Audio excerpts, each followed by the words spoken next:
Okay, got it. Next question from Deborah Lee. Hello, I've just started a consultancy for an American company. I've got a UK passport and I'm a Spanish resident. What do you recommend I do regarding tax? So, Yeah, I mean, as you said, there are different ways to manage this. You can start as an autonomo. As an autonomo, for the first 2 years, you get 20% off in taxes, which is pretty good actually. And if you start through a company, the company will be taxed with 23% in the corporate tax.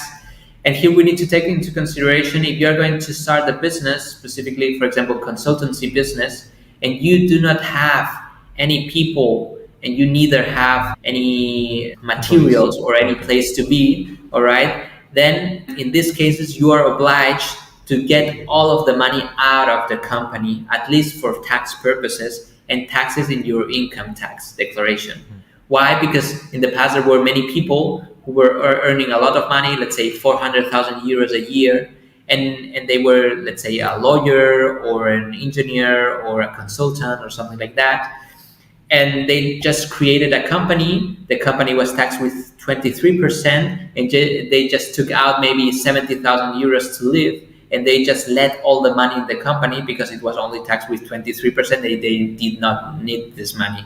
Mhm. But then the Spanish tax agency said, hey, hold on for a second. This company is not bringing any value added. So you are the one who's offering the whole service. You don't Yeah. have many people working there. You don't even have an office. You're working from home, maybe. So actually, the company is not bringing anything. Yeah. Yeah. So you are like misusing the company just to pay less taxes.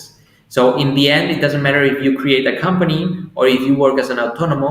If you do not have any employees and the company does not have anything, then the end taxation is always the same, which is in your personal income tax. Yeah. It is always very typical, the LLC, all right? LLC, that is super common, specifically for people who are doing, for example, a digital business. Yeah, like they are operating through Amazon, Shopify, Alibaba, or whatever. Mhm. They create an LLC in the United States, usually in New Mexico, for example. And why? Because the costs of creating an LLC are very, very low. Yeah, it is very quick. It is very low. It gives you a certain stability, and you are secure because, of course, it is an American company. And then these companies, they are called the pass-through companies. Yeah, pass-through, which means that all the benefits and costs generated by this company, it is not going to be taxed in the company field, but this is going to go pass through the company to the owner, and it is going to be taxed directly in the income tax of the owner. So there's actually nothing to be paid in taxes in the US, and everything should be taxed in the residency country.